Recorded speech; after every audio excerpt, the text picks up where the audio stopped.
Hello, Pod Smashers of the Internet, and welcome to another episode of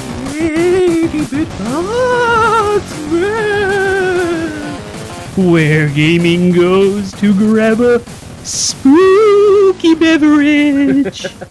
How you like that? That's good. That's good.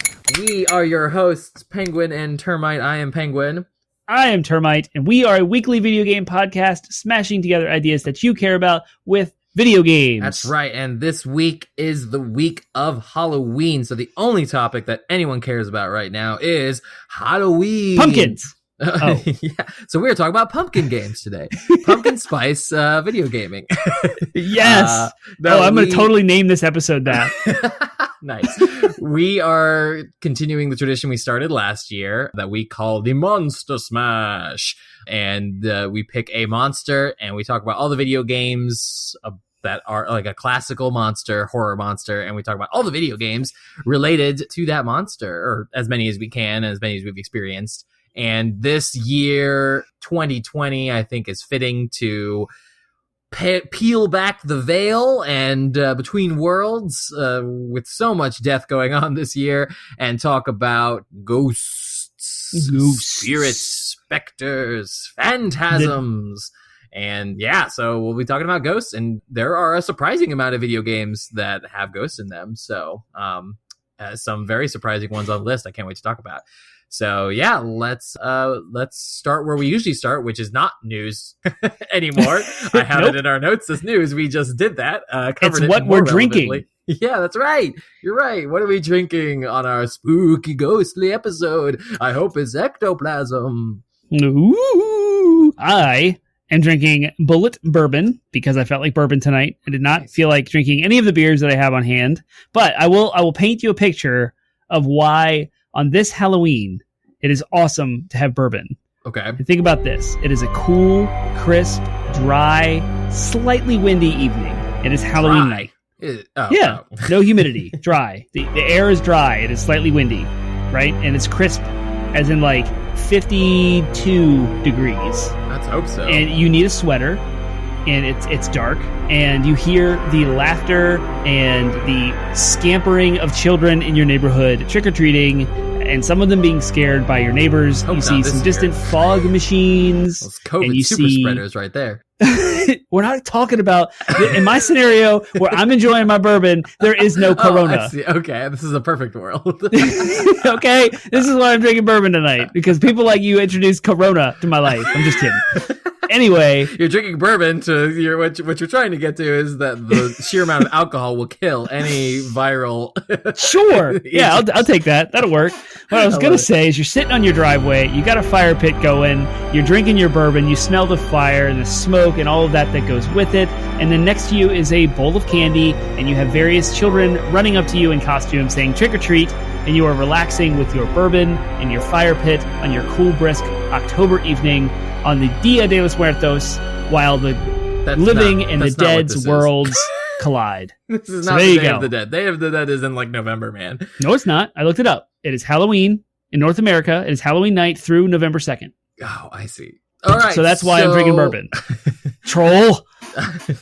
I am drinking Ryder 8 Blonde Ale again from Aldi. I was planning to go out and get my own beer, but my wife said that she was picking up groceries on her way back from work today.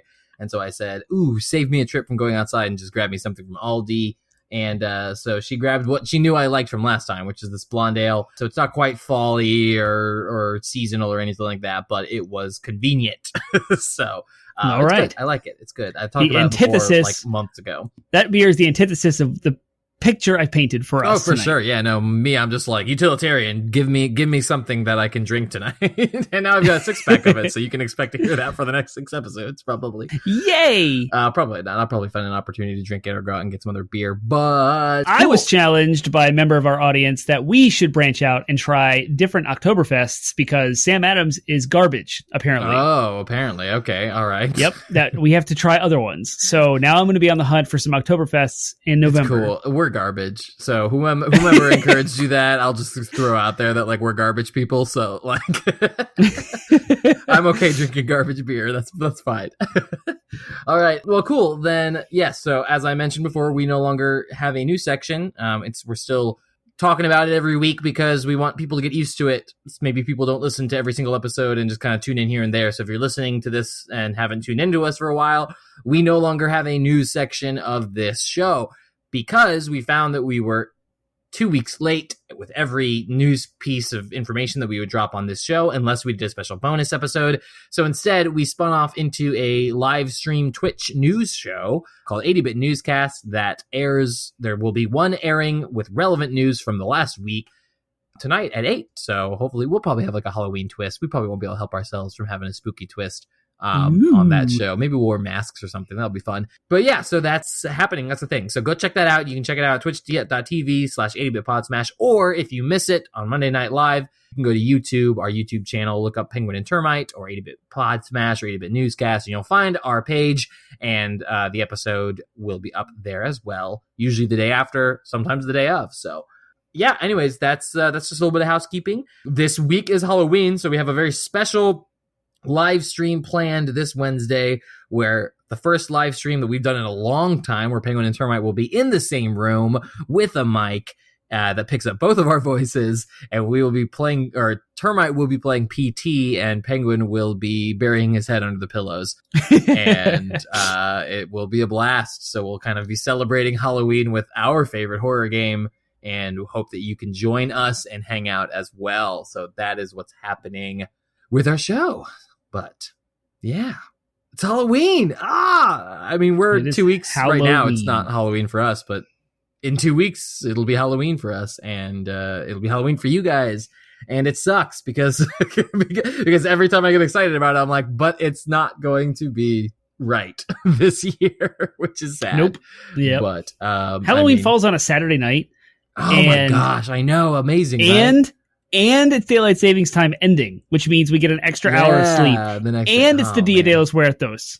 I'm just saying, like, it's 2020, and there are 3 things converging on Saturday night. And yet, Halloween. All of it, you can't make any good, proper parties or plans because I know! without feeling the guilt of like having to deal with the coronavirus. Like, this was the perfect year. I think there's like a full moon or something too. Like, there's something ridiculous where it's like the perfect year for Halloween, and yet we are still in the middle of a raging global pandemic that stands to only get worse as the temperatures drop and people start going inside more and having events inside. And you already have the kind of polarization and politicization of trick-or-treating now. There are some people that are like, the CDC said you probably shouldn't trick-or-treat, right?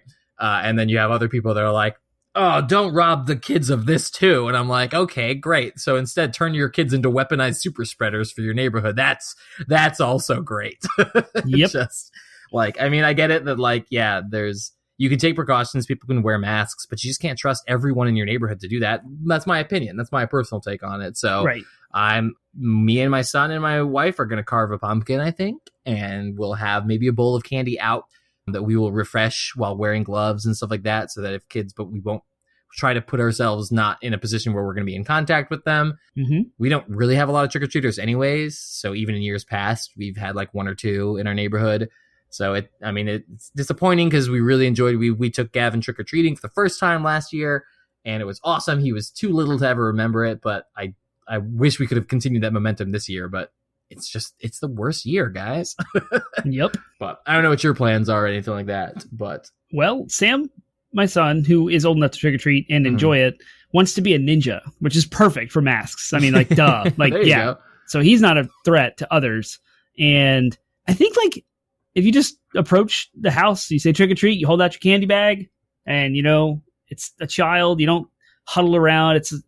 We don't group up with other friends when we trick or treat. It's just my wife, me, my 2-year-old, not quite 2-year-old, and Sam, my 5-year-old, and we'll just go out together as a family of 4 together. We're not going to walk with anyone else. Kind of like keep an eye on whoever's handing out the candy. If it's like someone not wearing a mask, then maybe right.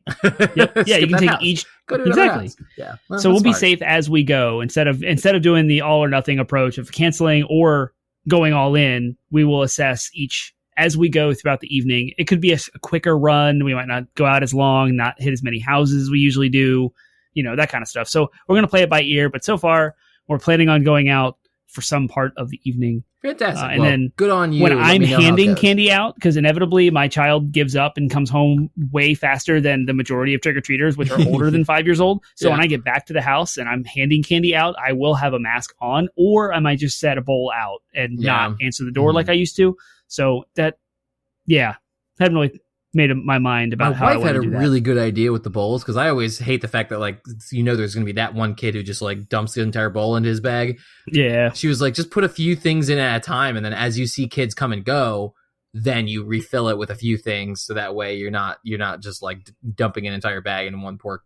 Oh, that's smart. Yeah, if you want to maintain it. Yeah, especially if you're home and you're like, on, of course. Yeah, exactly. If you're home and just watching movies or something, that's a good. You'll know when they come up and then when they leave, so you might as well then go. Yeah, take a look at it, take a peek at it. Then, So, all right, cool. Well, then, COVID making Halloween way more complicated than it has any right to be is not our favorite thing, but.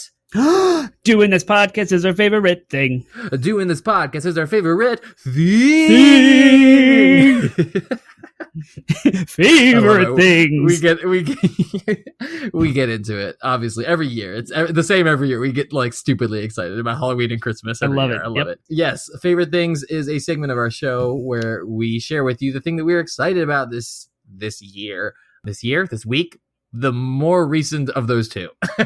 So, hopefully with the intention of, if it's something that you can replicate, that you can go out and watch or consume or try, then hopefully you will find your next favorite thing. So, Termite, what's your favorite thing?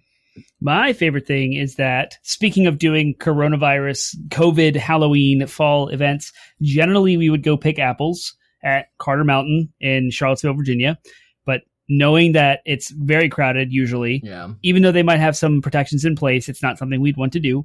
We decided to stick with the local Brayhead Farm here in Fredericksburg has a fall festival, and they have a lot of restrictions as well. And things like signing up in timed gates so that people show up at certain times and they can kind of control how many people are in the farm at one time. It was awesome. We did that. We went to the fall festival. There was a pumpkin patch. We brought home pumpkins. We walked through a corn maze. Sam played on hay bales, and we got pictures, and it was a whole family outing. It was awesome. And then we ended up going downtown and got pizza and had a blast despite COVID stuff, but also felt safe and comfortable the whole time because of social distancing. It was all outside, and the farm was doing a great job of like aiding in those regards. So even though it was a little different, it was a little quieter and a little bit more calm. We had a blast as a family. We enjoyed each other. Yeah, calmer and quieter and less crowds sounds awesome. Yep. So it was good. Cool. That's my favorite thing for the week. Sorry, remind me, what was the place that you went to again? Brayhead Farm. Oh, Brayhead. Yeah, Brayhead's great. Yeah, if you're a local, check out Brayhead. They're awesome. Mm-hmm. My favorite thing this week is something you may be able to replicate and you may not. But so this summer, I finally got around to having our gas filled back up, because I kind of like dragged my feet on that. With the only thing in my house that uses gas is our gas fireplace.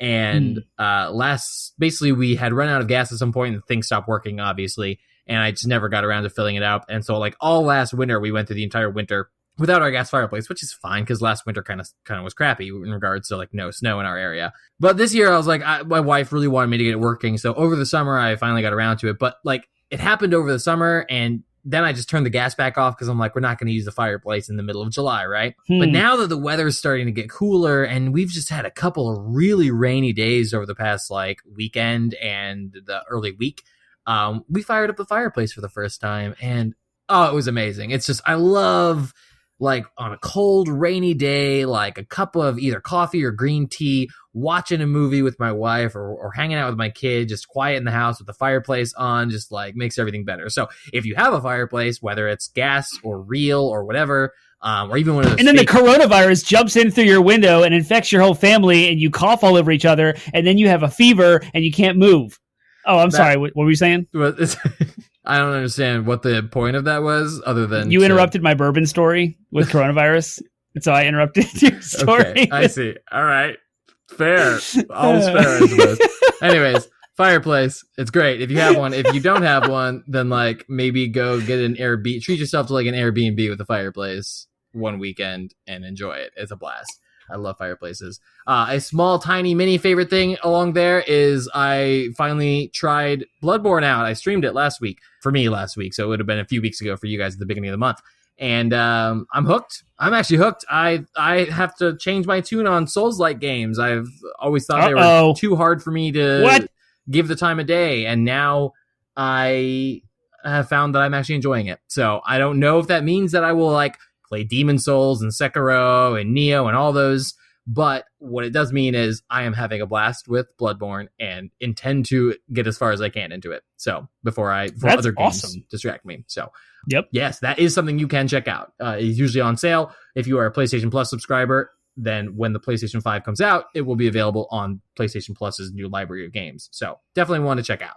So that's favorite things. Piggybacking off of your ability or calling out your favorite thing as something you can replicate, if you go to Airbnb, especially at Halloween, and you click on unique stays, you can find things like tree houses, floating homes, huts, castles, barns, yurts, tiny houses, farm stays, earth houses that look like a Hobbit-style underground cabin. I highly recommend getting a cabin in the woods on Halloween, especially with everything that's going on in 2020. I think a cabin in the woods on Halloween will probably get murdered by awesome. Coronavirus. Like, coronavirus will break through the window holding an axe and just, like, chop up your family. Wink. Yeah, basically. 2020, if any year you could expect the plot of a horror movie to happen to you in a cabin in the woods, it would be this year. So, but you know what? Whatever. At this point, like, it can't get much worse.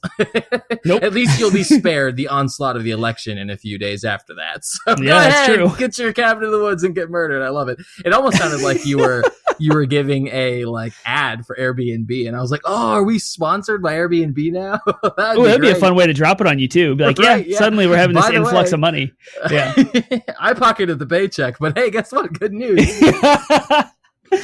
Yep. All right, cool. Well, that leads us to our next segment, which is that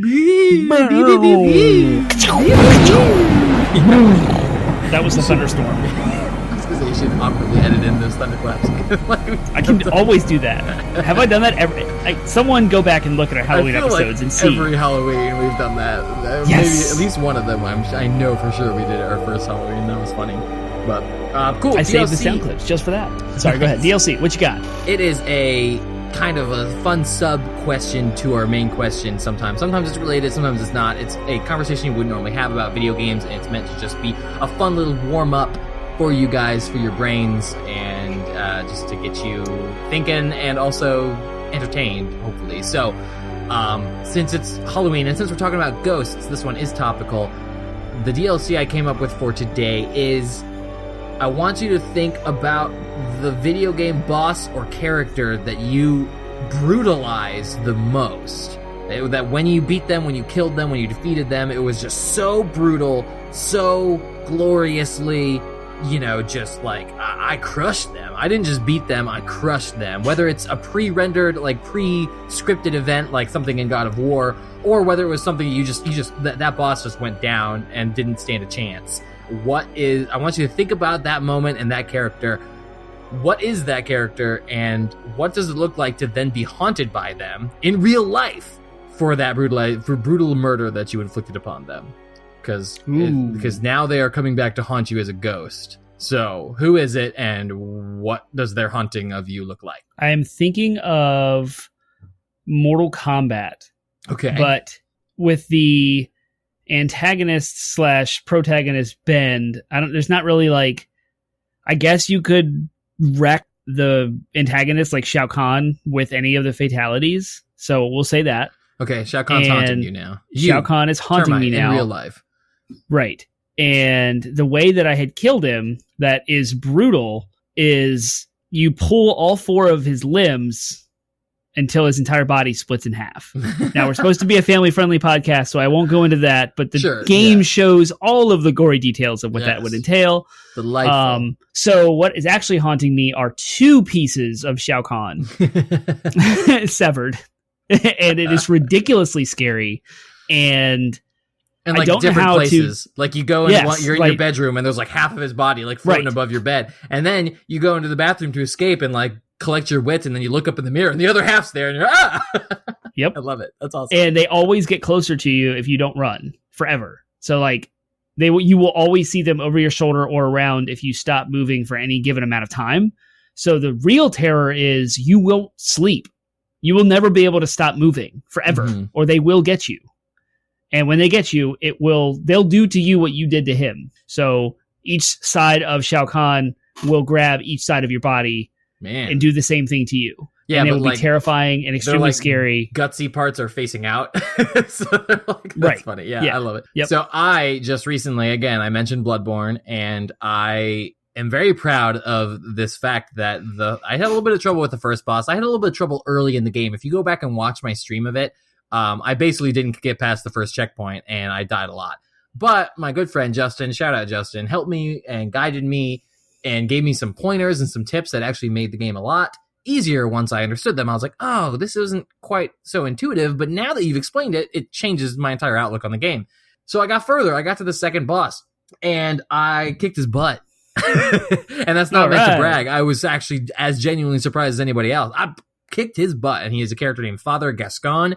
And what's cool about him is he is a hunter like you, like the protagonist character. So he's got all the same clothes, the like cool like colonial style pointed hat and the trench coat. But what's different about him is that he's got his eyes covered, and there's all this lore explaining why he has his eyes covered. But you find out, spoilers to some level, that he is, for a game that is 5 years old now at this point, you find out that he is a werewolf. He is infected with lycanthropy, which is the werewolf disease. So he attacks you, and it's an interesting fight because it's meant to it's a fight obviously it's just a computer controlled boss.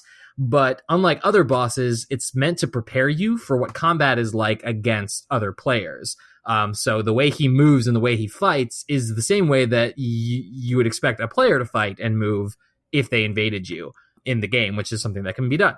So for whatever reason, I kicked his butt. I did. I beat him the first time. I was super proud of that fact. He does turn into a werewolf at the end at like 30% of his health, and then you have to deal with that. But I beat him. I kicked his butt, and I only used like 10 potions to do it. So he's dead. My first try. Go, Penguin. You're so good at Dark Souls games, Souls-like games, whatever you want to call them. But 10 now 10 potions out of what? Like how many did you bring 20, to the fight? 10 out of 20. Okay, so I used half my potions, but yeah. So, well, I mean, it's fine. If it was like you used all of your potions and you barely made it. You're like 10 out of 10 potions. Yeah, no, for sure. Right. So anyway, so I did it, but now I'm haunted by Father Gascon, and he again is think of him as like a Van Helsing looking like character, but he does turn into a werewolf. So I'm now haunted by this werewolfy monster, old ex-monster hunter. He has a single-handed axe and a double-bladed sawed-off shotgun. Yep. Yep. So that's what I'm being haunted by. What I expect this to look like is I expect him to kind of like appear out of the corner of my eye, and unless I want to get taken out, I have to like do the dodge roll.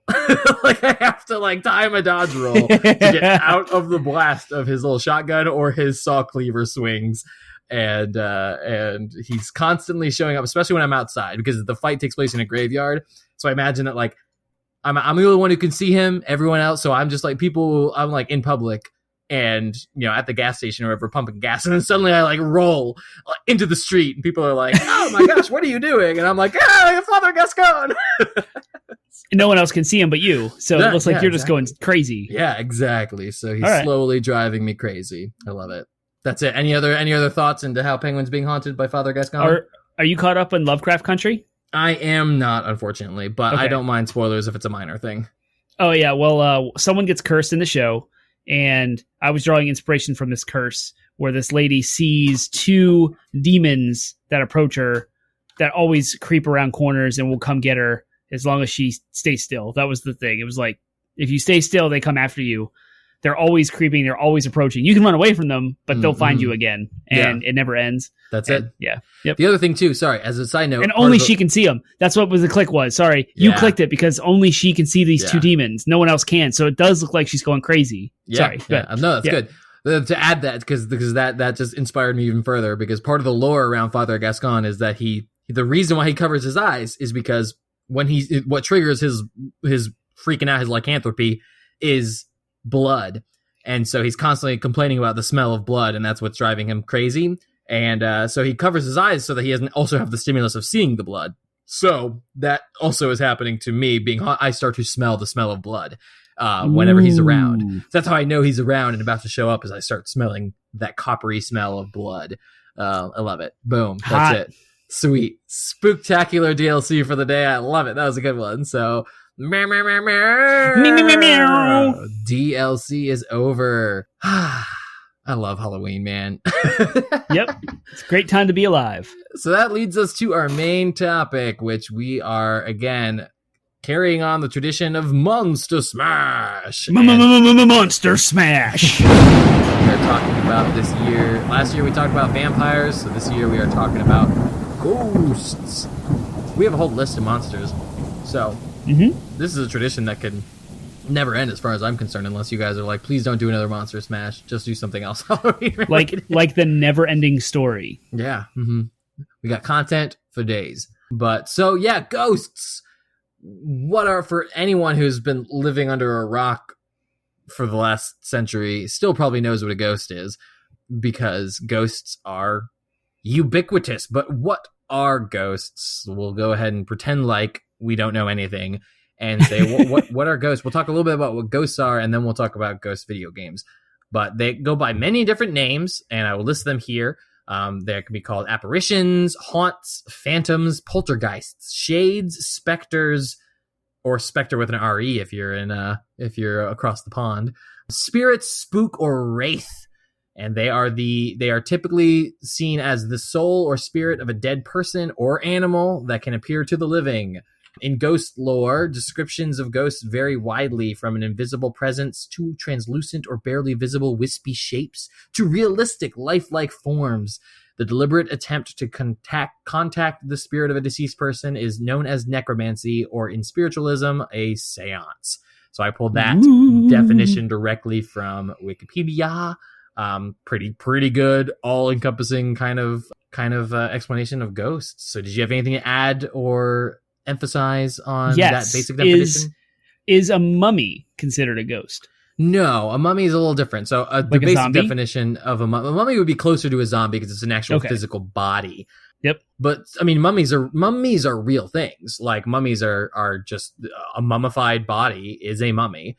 Whether it's animated like or not. Animated, yeah, exactly. Right. Yeah. If it's animated, then that is closer to a zombie. However, mummies what makes them different is they have the Egyptian flavor, right? Like, typically, they have that flavor of mummy, where it's like, and so typically they're associated too with like Egyptian magic, and that may just be because I am influenced by the movie The Mummy, the Brendan Fraser amazing Mummy and Mummy Returns movies. But yes, so kind of ghosts like aren't real. I don't know. Maybe they are. So what makes ghosts... mummies are real? They're a real thing. Okay. No, I mean, yes. Okay, right. That's fine. I get your point. So let's talk a little bit about the history. So ghosts are interesting. Ghosts are interesting even more so than vampires, because vampires have pretty widespread belief as well, or widespread cultural history as well. But ghosts go back even further than mummies and are even more ubiquitous. It's basically all cultures have some kind of ghost story, or some kind of like ghosts in their like belief in the idea of like a spirit or soul that, exists outside of the body when you die. And they go back as far as early Mesopotamia, which is like the cradle of civilization. There are records, as far back as humans have records, there are records of ghost stories.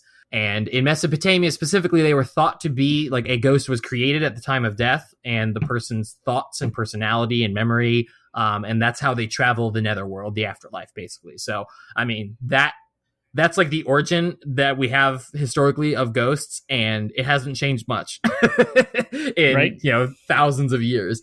Some like evolutionary biologists and people who kind of study like how these things originate, I've heard that the origin of I mean, it's all rooted in the idea of a spirit. Like, people have a spirit, a soul, like a incorporeal part of themselves that exists immortal, like that's immortal and that exists beyond our body and transcends that. And some people think that we came up with that idea, and especially all of the visualizations around it being this sort of wispy, cloudy thing, comes from the fact that, like, at points in time in our history, we would have been outside when it's cold, And people would have noticed that when we breathe, when it's cold, a sort of cloud comes out. And then when someone dies, they would have noticed that that cloud no longer comes out. So they think that what rooted this idea of the spirit or the soul is basically just breath. What they misinterpreted what they were seeing when people were breathing. And so when they were no longer exhaling their breath, they would have thought that their spirit must have left their body if it's no longer visible. So that's where, again, people who kind of study that stuff, they think that, our primitive tribal brains didn't understand breath. But you see that association, like in biblical language, Hebrew, and other Middle Eastern languages, like the same word for spirit is the same word for breath. So like the idea that we have this kind of like gaseous spirit inside of us, they think it comes from this idea of like just simply misunderstanding what breath was. So that's kind of I've always thought that's fascinating about like the potential origin of what ghosts, because all of that, it just evolved into this mythology of ghosts then. And so all of that kind of finds its roots in just this very basic misunderstanding. So cool.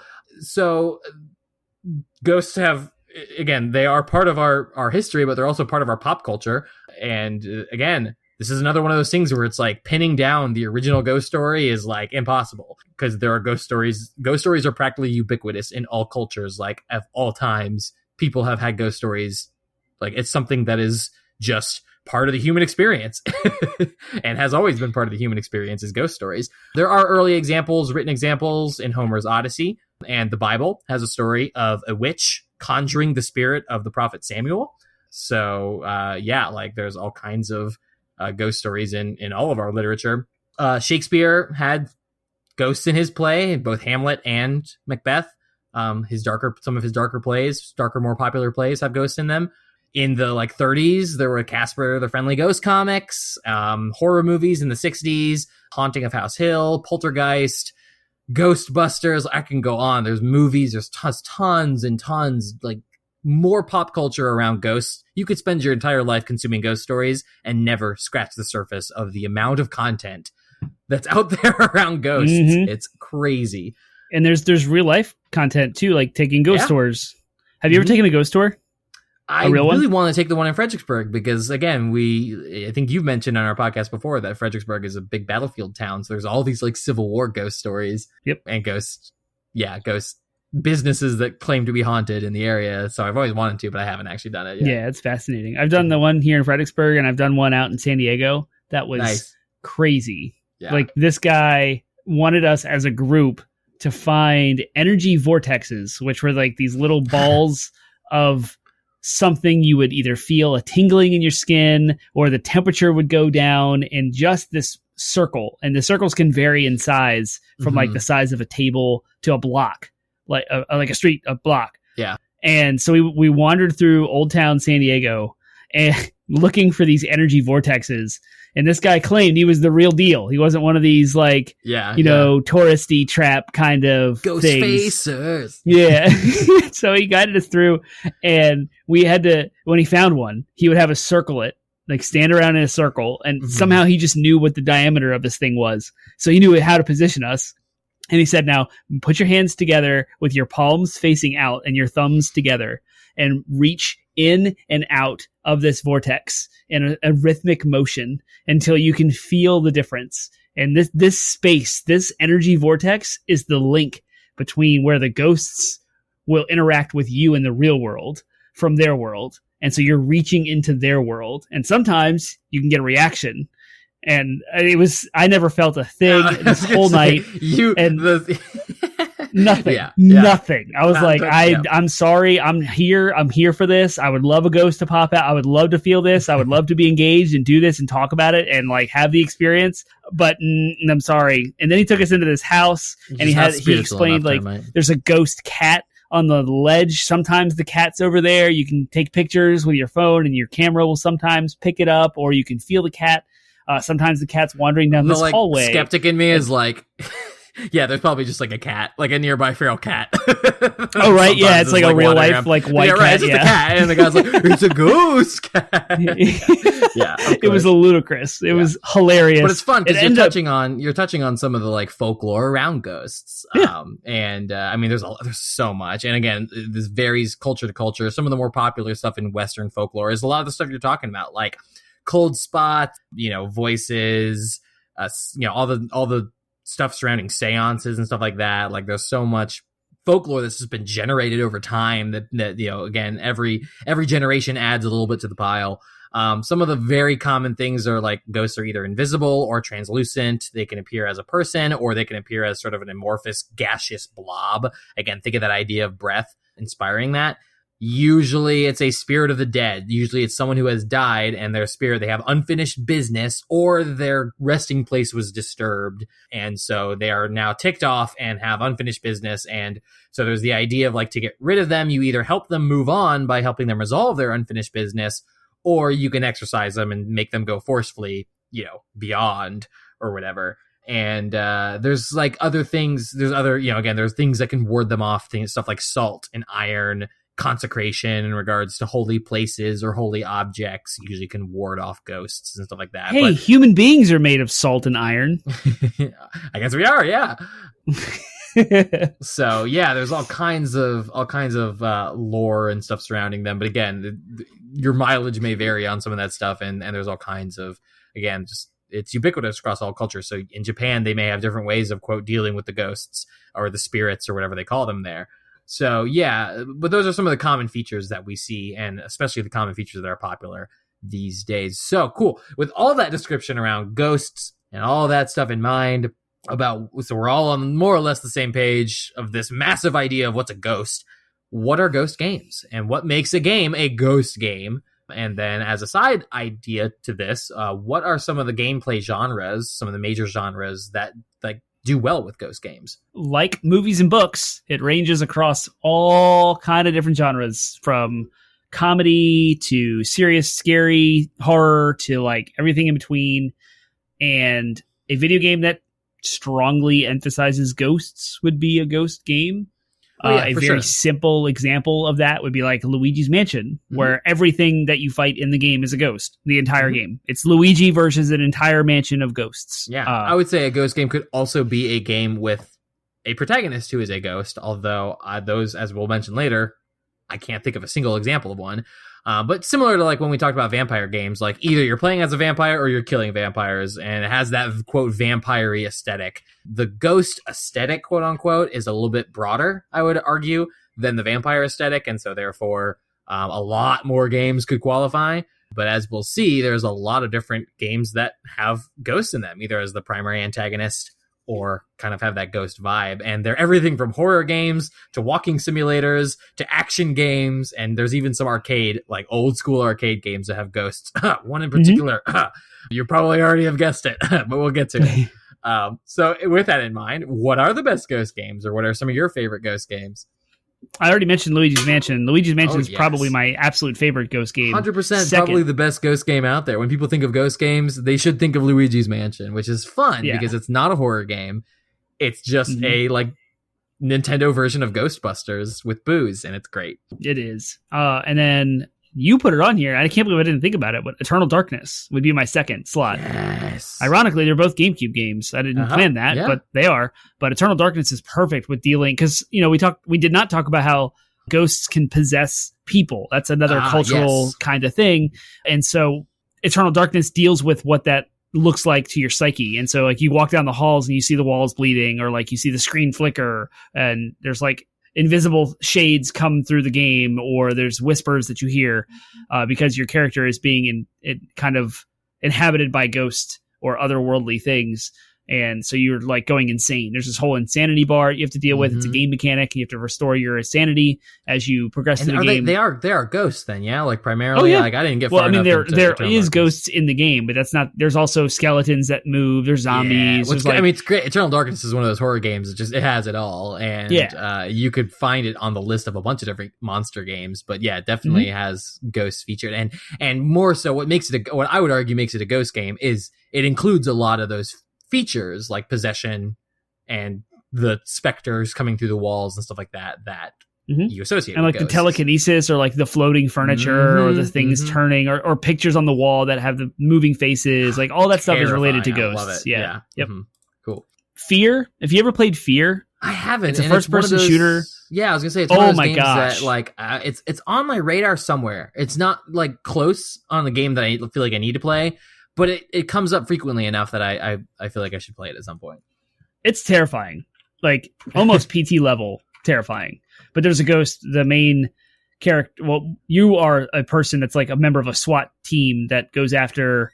Like Fear stands for something. Let me get the acronym real fast because it makes sense. First Encounter Assault Recon, a survival horror first-person shooter video game developed by Monolith Productions, published by Vivendi, came out in 2005. But basically, like you are, imagine you're a SWAT team, but for the paranormal. So you're going after like a ghost, and her name is Alma, and she shows up across the entire game, and it is absolutely terrifying. Nice. Nothing has been scarier until PT came out. But yeah, that's a highly PT is considered. also on your list, and that's a ghost game. I mean, that's a ghost game through and through. Like it's also more than a ghost game. It's all kinds of horror, but condensed in this tiny experience. Yep, the main thing that's haunting you and is scary is a ghost. Her name's Lisa. Exactly. Mm-hmm. Yep. Crazy. Yeah, and then there was a Ghostbusters game which they remastered recently that came out for PS3 and Xbox 360. Probably around 2009, 2010 timeframe. That was ridiculously fun, and I really want to play it again because I only dabbled with it at a place where you can pay for time and play games, and I played a couple of hours of it and loved it, but I didn't have a lot of money back then, so I wasn't buying as many games, and I never circled back around to get it. But now that it's remastered, I'm waiting for the price to drop to like, less than $15. Nice. And then I'll pick it up and play it. But Ghostbusters is awesome. It's super fun. You left out what I would consider one of the best ghost games of all time, and that is Pac-Man, which I hinted at earlier. Yeah. The primary antagonists are ghosts, the three or the four ghost colored ghosts or whatever. Yep. And I mean, it is as basic of a ghost game as you could possibly get, but I think it counts. And of course, really, definitely like solidified ghosts as a. I mean, I think it's probably inspired Booze for sure. Mm-hmm. And definitely influential on the idea of ghost inclusion. But it is kind of tongue in cheek. I threw Control out there. It's not technically, they're not ghosts by the definition of like the spirit of a dead thing, but they possess people and things. The hiss are kind of ghost like in the way that they possess people and objects and are kind of exist beyond the veil of our world. So I kind of threw them in there. They're like sciencey versions of ghosts. And they fit a lot of the criteria, but they also don't fit all the criteria. But I think Control kind of counts. You fight them with telekinesis. That's all very, very, a lot of ghost lore, at least inspired Control, which I like. There's a couple of games that I included here that I'm hoping are good, like influential ghost games that aren't out yet. Ghostwire Tokyo coming out, and I forget the developer. Is that id? I don't remember who's making Ghostwire. It is. I should know this. I really should know this. But the whole premise of it's an first-person action game. Looks like the primary mechanic the character uses is spellcasting, and you are fighting. They describe it as you're fighting ghosts, specters, and all that stuff. So it's developed by Tango Gameworks and published by Bethesda, which is why you thought I knew. Yeah, I was gonna say I knew. It's like it was one of those that got caught up in the deal of like it was originally supposed to be a timed exclusive for PlayStation. And like it was one of those that was on the list of like Phil Spencer was like, we're going to continue to honor the timed exclusives, and I was like, okay, yeah. And then Medium, which is an Xbox exclusive game, and that's coming out, and you're playing a medium. Presumably, mediums are people who can contact ghosts and spirits, so presumably there will be a lot of ghosts and ghostly stuff featured in Medium. There are all kinds of games. Ghosts is one of those fun words that, like, for example, like. We didn't include games like Ghost of Tsushima because it's not a game about ghosts. It's just the character is described as a ghost and he's called the ghost. But there's so many games out there that have like ghost in the title that aren't actually ghost games, which is fun. Yeah. And we failed to mention Ghouls and Ghosts, Super Ghouls and Ghosts, Ghosts and Goblins.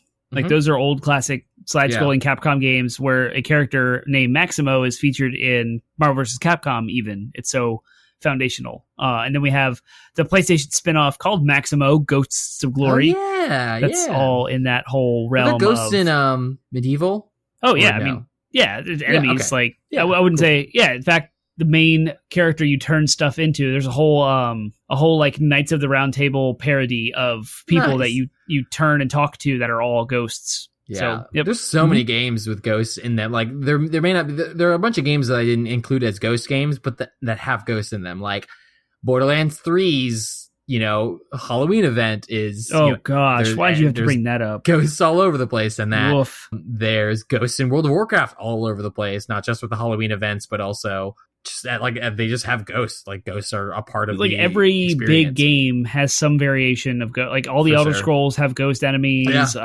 Sonic the Hedgehog has ghost enemies in it. Like it's simple. Devil May Cry. Like you go any way of the video game era has like a ghost enemy. There's ghosts. I mean, yeah, and then of course there's the sort of disambiguation of the idea of ghosts, and you have like all of the Covenant vehicles in Halo are named after different versions. There's phantoms and specters and ghosts and wraiths. Like they're all different. Like, and so obviously they're vehicles, but I always thought it was fun that they were named after different synonyms for ghosts. But, cool.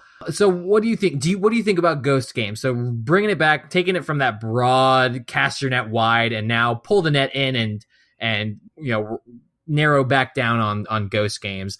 What do you think about ghost games? Do you think that ghosts work well as a part of the video gaming experience, specifically as either antagonists or any examples you could even manage to pull as ghost protagonists? As we mentioned, the broad spectrum of ghosts in video games, they offer so many unique, fun things to vary gameplay design and gameplay mechanics. Like the fact that a ghost can be transparent, it can go through walls, it can be kind of omnipresent. They chase you around. They can be invulnerable. They can be vulnerable to specific types of things.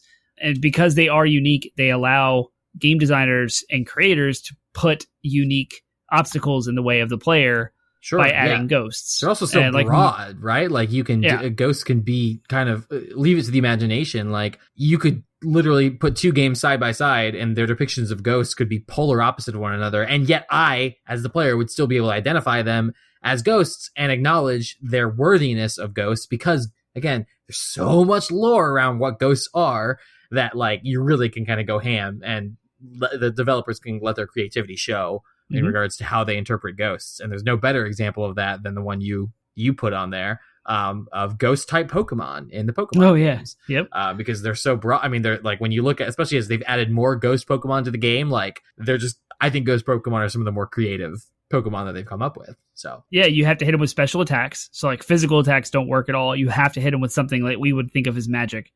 And the way that they look, and they levitate, so things that would affect the ground don't affect them. Like Earthquake doesn't affect any ghost Pokemon, nor does any punches and kicks. So like you have to approach a ghost type differently. They have a specific weakness, just like all the rest do. I think Psychic is the weakness against ghosts, which makes sense. New, and a lot of the newer types they've added can also affect ghosts. But another series that does well with that is Final Fantasy. When it deals with ghosts, because they are considered dead, you can actually cast Cure or Raise on them and do significant damage because they're undead. So that's a fun kind of mechanic. And sometimes they can move around the battlefield in unique ways, like close and far range. And so it affects damage based on if you're a ranged character or a melee character. I mean, it's just countless. Like even in Mario, as simple as Mario 3, when they were first introduced, the boos, right? You look at them, they stall. You turn around, they come after you. I love that. Like, and so you can't get rid of them. There's nothing you can do to kill them except for a power star, which is like rare, or you start the level with one and you can run through some boos. But just like they're a more terrifying presence because your fire flower doesn't hurt them. You can't jump on them and they never go away and they approach you when you turn away from them. So so to create unique gameplay challenge and overall bring up the variation in gameplay in regards to how you solve this puzzle of the level. Definitely, I agree. And then in general, like, I mean, they work well because especially when you're dealing with that genre of horror, I mean, ghosts are great because they can go invisible, they can teleport, they can go through walls.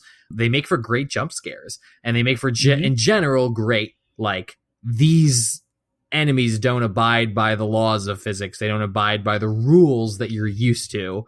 And so they can allow for a lot of horror, a lot of tension, built up by just the fact that they can break the rules. You know what I mean? So they can break the rules you're used to and allow for that level of terror, which works well in horror games, of course. Any game, similarly with the walking simulators, when you have games that aren't that, they probably, if they're going to have ghosts in them, they will probably have a horror bent, but they don't necessarily are things that you fight. You might not, it's not like Resident Evil where it's like, it's a horror game, but you got a shotgun that makes you feel a little bit safer. A lot of these walking simulator horror games, like all you have is a flashlight or something, right? And I think of like Slender Man, for example. Slender Man's kind of like a ghost, in the fact that he can kind of appear anywhere, and a lot of that teleporting and going invisible and appearing there in front of you, hunting you, stalking you, like that just adds for like a huge genre of gameplay there that wouldn't exist otherwise. And again, my favorite example of that, of course, is Lisa from PT, where you just never know when she's going to appear in a playthrough, and whenever she does, it's almost always terrifying, like heart attack inducing terrifying. And it's only like 2 times throughout the entire experience, but when she does appear both those times, it's like and you never know when it's coming. So it's it's great. And then the other bend is how ghosts cannot be scary, but at least push the storytelling narrative in a different way. And I think of Chozo statue, or the Chozo race in Metroid, especially with Metroid Prime, is done really well. There's this mysticism attached to the Chozo ghosts, but they're pretty much just like exposition to the plot and giving you background and environmental storytelling. So they're not scary at all, but there is a sense of like unease or like mysticism. I don't know how else to describe it other than that. And I was thinking of games where ghosts kind of lead you or like talk with you, or they're your guide through something. Everybody's gone to the Rapture. That's what I was thinking of. It's another walking simulator game. It's not scary at all. There was an event that happened in this town and everyone's gone. Everyone's dead. Wiped everybody out. And you're walking through all these buildings. And then when you enter a building, there'll be like a flash of light and you'll see the ghosts of a previous conversation. It's like replaying what had already happened when they were alive. And then they disappear. You don't interact with them at all. You just watch them talk or watch them interact. And it unfolds the story as you learn character names and interactions and relationships. It pushes the story forward. And that's all ghosts. Like, ghosts everyone's are dead. not ghosts. Curse of Obra Dinn does that apparently as well. I haven't played it, but that's essentially the primary gameplay mechanic. Is you are going on this like ship that's it's a ghost ship, or it's a ship that doesn't have like the crew's missing, and you're exploring, and like you have these insights, these flashes of these events that happen, and those are basically specters or spirits or ghosts. I also think of like when you're talking about pushing the narrative forward, I also think of like ghosts as a storytelling device for the main character for character development. So the best example I have of this, of course, is God of War, where again you had all these games before where you killed so many of these Greek gods, and then you have God of War 4 where it takes place years later, and Kratos is quite literally haunted by his actions, and that is most manifest at a certain point where you see the ghost of Athena, whom you killed in previous games, and you're like, again, that's meant to be a moment of character development. Basically, Kratos is facing his ghosts, his demons, if you will. And ghosts are a storytelling device that are often implemented in games for that exact purpose of, which again ties well into the general this is sort of a side tangent, but it works because like ghosts work in video games for the same reason they work in every other entertainment medium that has ever existed in humankind. And that is, ghosts are such a good metaphor for the human psychological experience, because the truth is, what more than the idea of like people no longer breathing and creating vapor when they exhale, like more than the Mesopotamian stories of people walking the netherworld, the true origin of ghost stories and the true reason why ghost stories stick with us is because we all feel haunted by our past. We all feel like everyone has some regret or some trauma or something that literally haunts our minds that we can't stop thinking about, that plagues us, and that we have to learn how to come to terms with if we hope to move on.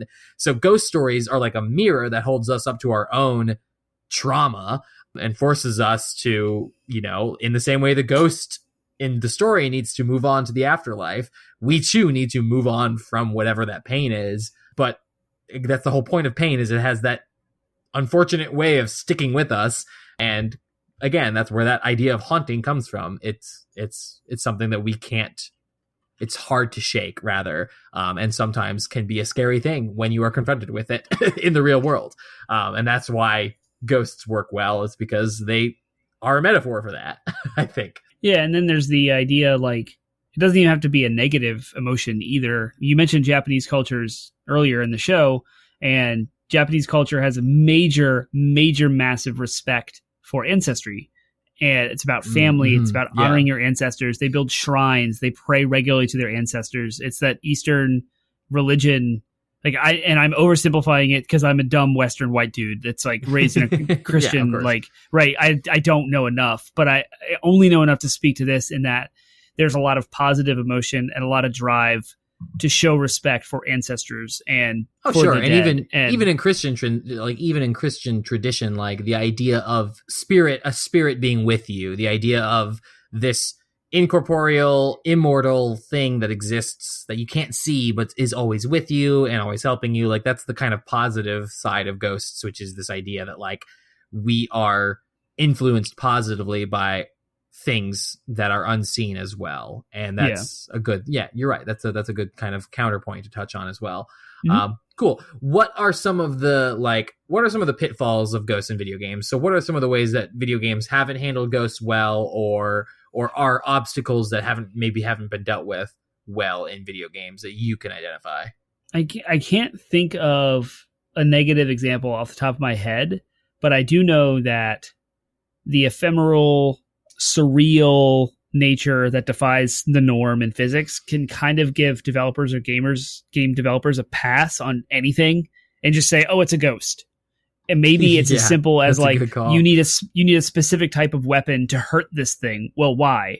What they want to do is increase the difficulty arbitrarily, but they just explain it away like, oh, he's a ghost. And so this specific type of weapon is the only thing that can hurt him or her. And so like that to me can lead down some paths of this mechanic is just cheap. It's shallow or the storytelling is cheap and shallow because they just explain it away as he's just a ghost. Right, because when it's not well thought out and well implemented, then you're opening up the possibility for tons of plot holes. Like, okay, so you're confirming there's an afterlife in this game, and you're verifying that like spiritual energy or whatever is a thing. That opens up again. In some cases, that's fine because that can be fun. In other cases, it's like, okay, no, you're just adding. Now suddenly we're in a game about like fighting aliens, and now alien ghosts are a thing apparently that exist in this world. So unless it's well thought out and planned from the beginning, I totally agree. It could be cop out storytelling. I would say it's not so much a pitfall, but like something I haven't really seen. Like, unlike vampire, it contrasted to our last episode we did a year ago about vampires. And there's so many vampire games. I feel like there's as many vampire games where you play the vampire as there are where you fight vampires, or at least there's many more obvious in your face examples of that. I was racking my brain thinking of any games. I'm sure they're out there. I'm sure there are like indie games and stuff like that where you play as ghosts, but like there's not a lot of mainstream examples of games where you're the playable ghost. And I think that's a missed opportunity because, again, like ghosts, we were just spend the whole episode talking about how wide and varied the mechanics of ghosts can be because of how wide and varied the mythology around ghosts are. You could do so much with a playable ghost, like a game where you are the ghost. Could be really, really fascinating and add for a lot of really cool gameplay elements that you just don't see. You don't see a lot. I haven't seen a lot of it in the closest with games. One I could think of, and I did have to Google this to confirm it because I don't know enough about the series, but in the Legacy of Kain series, Raziel is a fictional character and the main protagonist of the Legacy of Kain. Introduced in 1999 as the lead and playable character of Legacy of Kain, Soul Reaver was actually created by Amy Hennig, who did Uncharted. She wrote Uncharted, but he is described as an ex-vampire or a, quote, wraith. And he first appears in Soul Reaver as one of Kane's lieutenants. But I remember there being, like, you could step into... I played this game before, but I didn't get into it a whole lot. And you could, like, step into the other world. And so you could switch between the real world and the ghost world. And I remember being amazing. And I've always wanted to play these games. And I've never, like, took the time... I need money to buy them because they've never brought them to modern platforms. But the entire Legacy of Kain, there's Soul Reaver, there's Soul Reaver 2, there's a whole like franchise of games that I've lost, and I would love to go back and play them. Blood Omen 2, like there's like 4 or 5 of them. I don't even know, but yep. So that's one that's definitely worth checking out if there's a way to do it that doesn't cost an arm and a leg. Yeah, awesome, cool. Well, then let's conclude here. Our final question is a very predictable one for 80-Bit Pod Smash, which is, what would you like to see from Ghost games in the future? If you could come up with like a dream Ghost game right now, what would that be? What's an untapped genre or untapped mechanic or something that you'd like to see in Ghost games that or in a Ghost game in the future? I would have described Death Stranding, but we got it. Yeah. So, like, Death Stranding is kind of a Ghost game, isn't it? Yes. Everything about what Death Stranding does in its storytelling and its gameplay mechanics, how it deals with the other world, ghosts and haunting and corruption. I love all of that. And that would have been my answer had we not gotten it. So I guess taking the idea of playing ghosts, I think this is like, that is a blue ocean. No one else exists doing it. There is no crazy, awesome, modern version of what it would look like to play ghosts in a big, massive storytelling way. Big AAA, big budget game. Also, I think there is a lot of room for a multiplayer like thing. And we live in a world with like Apex and Fortnite and Overwatch and these arena shooters and these games as a service. Like, we're going to get Deathloop. We're getting games like The Division and Destiny. I want to see something that allows players, some ghosts, some not, and have entirely different ways of playing the same game, but together. I've got you because I was just thinking about this today, and this is the only time that Penguin's going to answer this question. This may be the only time Penguin's going to answer this question by saying, I have a battle royale idea. And I'm throwing this out there too. Any developers listening to this right now, I know it's a long shot, but anyone out there who's an aspiring developer or an actual developer of games, you take this idea from me. It's free. It's yours. Here you go. I have this idea. So one of the things I hate about battle royale games personally is like, when you lose, you're done. It's done. You're done. It's over. There's no further objective. You died. Someone beat you. They bested you. You're done. So I had an idea for a battle royale game that basically like that primarily uses that ghost, like the idea of ghosts as a mechanic, as a primary means of playing. And so in my idea, basically, again, it's a typical battle royale setup. You have in this case, you have like a haunted house and you have 50 survivors or whatever. And you're supposed to be the last survivor, right? Like, you're trying to be the last survivor. So you go about the game killing people as normal. However, when you die, you become a ghost. And the ghost mechanic is like you keep playing when you die. And the primary ghost mechanic is like you can briefly possess people, which would be great because the player would lose control, or you can possess objects and stuff in the house and try to and basically what you're trying to do is you're trying to kill the person who killed you.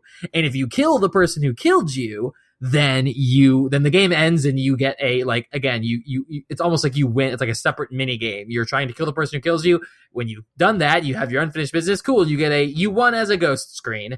Otherwise, if you don't kill the person who killed you, then you are stuck trying to kill players for the rest. Like, then you can decide what you want to do, help people whittle down to the final winner or whatever, but you're still stuck in the house. So again, as the game goes on, obviously there's more and more ghosts, and they're all trying to kill specific people who killed them, and that would be just awesome. So yeah, it would be. And you can take like a Fall Guys progression approach to it, where with Fall Guys you qualify through each round. Obviously the crown at the very end, being the last one to win, is the ideal, but if you have 60 players, there are 59 players who are not getting a crown every single time. Yeah. But those 59 people still get progression. They still get kudos that you can then spend in the store just based on how far they get, how many times they qualify. And so with your battle royale idea, you're the ghost. You kill the player that killed you before someone else does, you get a massive boost and like a reward, and like you get all these cosmetics that you can change points and stuff like that, and upgrades and levels and all those things to kind of keep the players engaged. Equally as favorable, especially early. It's almost equally as favorable to die early in the game when you still have a chance of killing the person who killed you, as it is to be one of the last. And that's the kicker. If the rewards are too good, then people would just kill themselves or lay themselves down in front of others. You kill yourself or whatever. I see what you mean. Yeah. No, it would exploit that. It would be exploitable. So it's up to the game designers, the people who know what they're doing, to figure that out. To loop that in. There's something there for sure. That's awesome, right? That's my ghost. But like the idea of like possessing someone for like 3 seconds. So like if the person you're trying to kill is like in the middle of fighting someone, you take that person over and try to get your vengeance, right? Or you could possess like furniture or other objects and try to like chuck them at them or whatever. That would be fun. So that's my ghost game idea, and I think it would be a blast to play personally. It may not be a game that I would invest a ton of time into, but it would be a game that I'd be like, all right, I can get into this for a little bit. So cool. Well, then that's the show for the day. It's about our time, so we want to hear feedback from you about ghost games. What are your favorite ghost games? What are ghost games that you hate? Do you Do you love ghost games? Do you hate ghost games? What would you like to see? What's a ghost game you would like to see? And just, give us feedback. Give us your spookiest feedback as we all enjoy this Halloween week together. Termite, to reiterate, where can the good pod smashers of the internet engage with us if they so choose? I will give you guys the cliff notes to spare you the spiel. 80bitpodsmash.com. That's our landing website with everything that you need, social media-wise and podcast platform-wise. It's all there. And second, please go to Apple Podcasts and give us a review. We promise to read that review on the air every single show if we get one.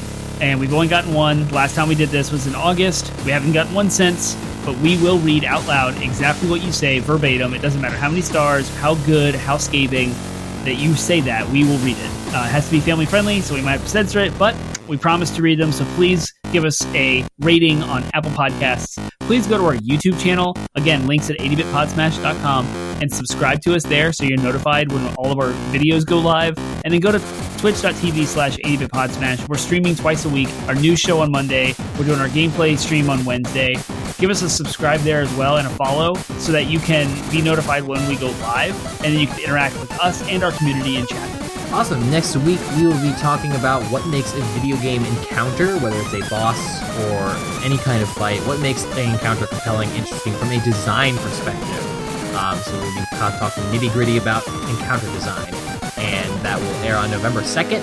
Oh man, that's right before Election Day. That might have been a good time for a political episode. Oh well, we're doing this one instead, so look forward to that. All right, see you next week.